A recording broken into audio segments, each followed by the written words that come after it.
A solemn scene unfolded today. At Bondi Beach, Australia. Hundreds of surfers walked into the water. They paddled out together, forming a floating heart. It was a tribute to the victims of a recent shooting. At the same time, on the shore, members of the Australian Jewish community gathered. They recited prayers, and they lit candles.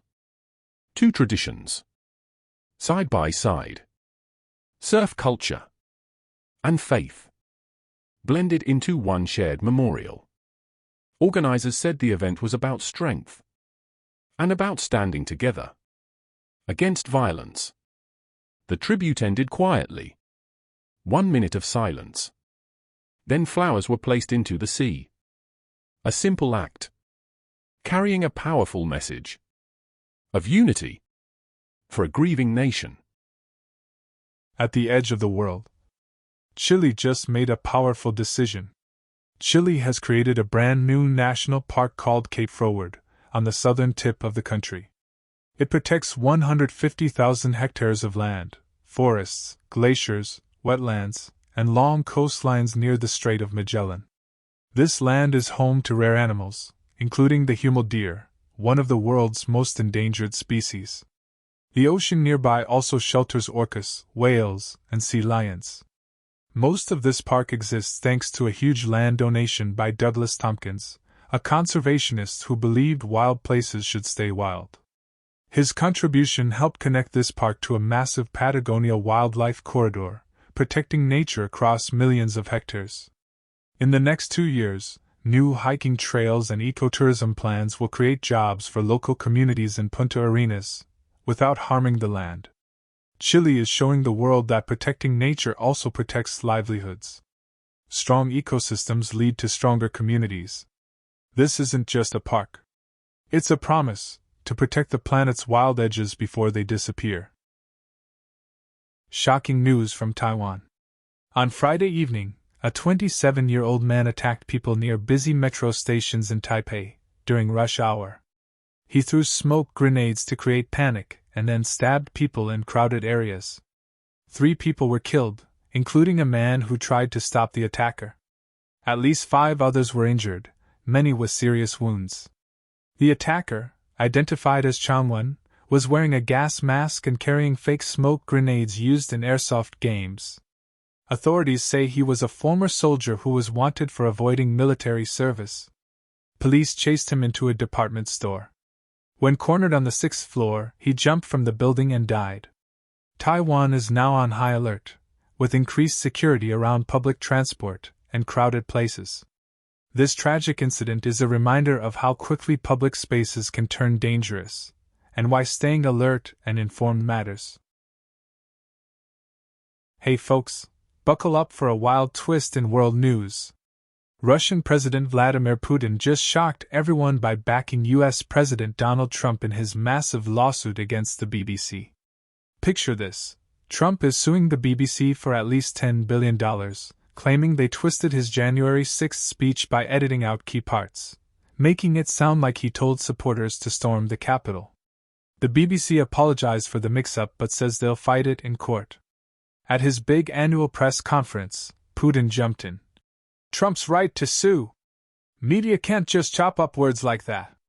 It's rare to see these two leaders agree, especially on free press fights. Will this shake up global media trust?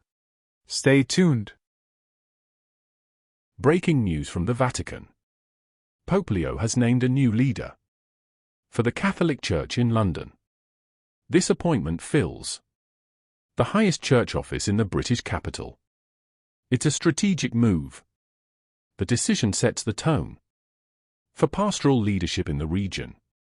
Under Pope Leo's leadership, it also ends a period of vacancy and gives clear direction to the local Catholic community as the new leader prepares to take on the role. Attention now turns to the upcoming installation. This transition marks an important step forward for the Church's mission in London and for the Vatican's vision in the years ahead. Prince Harry and Meghan are entering a new chapter in their charitable work. Their foundation, the Huemul Foundation, has released its latest financial report. The report shows a major shift. Donations dropped by $11 million compared to the previous year. Because of that, the foundation spent more than it received during this period. But leaders say this was expected. They describe the early years as a startup phase. Now, the charity is changing direction, moving away from fast growth and toward long-term stability. Even with the loss this year, Huemul still holds strong cash reserves. Looking ahead, the foundation says it will stay focused on its core goals. That includes mental health awareness and building safer online spaces. A shift in strategy, not an end, but a reset. France has narrowly avoided a government shutdown. Parliament approved an emergency bill to keep the state running into the new year. This step was necessary. France has not passed a full 2025 budget after the recent removal of the Prime Minister. Without this emergency law, the country will face a deadlock on January 1st.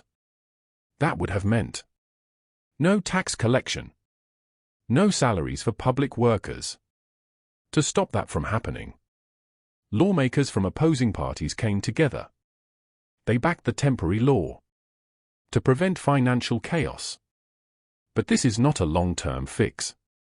The measure only buys time. The new government must still negotiate and pass a full 2025 budget early next year. That step is critical for France's economic stability. Authorities are investigating a possible link between two violent crimes at major U.S. universities. Police are now looking into a shooting at Brown University and the killing of a professor at MIT. Investigators are reviewing evidence to see if the two cases are connected. This has turned two separate incidents into one line of inquiry. Officials are trying to determine whether there is a shared source or a common motive behind the attacks. This development raises serious concerns about campus safety. So far, police have not shared specific details about the evidence, but they say they are actively following leads. Authorities promise more information as the investigation continues. We'll keep tracking this story as new findings are released. Ukraine has carried out a first-of-its-kind strike in the Mediterranean Sea.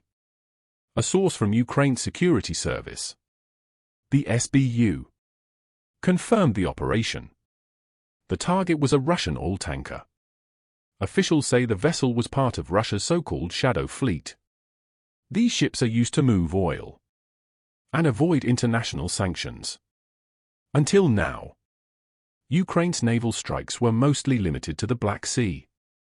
Hitting a target in the Mediterranean marks a major shift. It shows Ukraine can now operate much farther from home. The SBU source said the tanker was damaged. This could disrupt Russia's energy exports and reduce funding for its war effort. It also signals a new phase in the naval conflict. Brazil's conservative opposition is facing a serious crisis ahead of the 2026 presidential election. Former President Jair Bolsonaro is banned from holding office until 2030. Courts ruled he abused political power.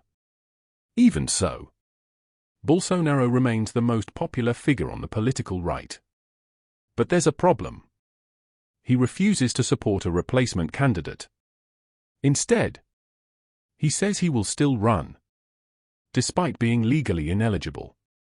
That stance is dividing the opposition. Possible successors are now hesitating. One of them is São Paulo Governor Tarcísio de Freitas. Analysts say potential candidates fear angering Bolsonaro supporters. At the same time, current President Lula is expected to seek re-election. Without a clear plan, experts warn the fractured right wing will struggle to challenge the sitting government.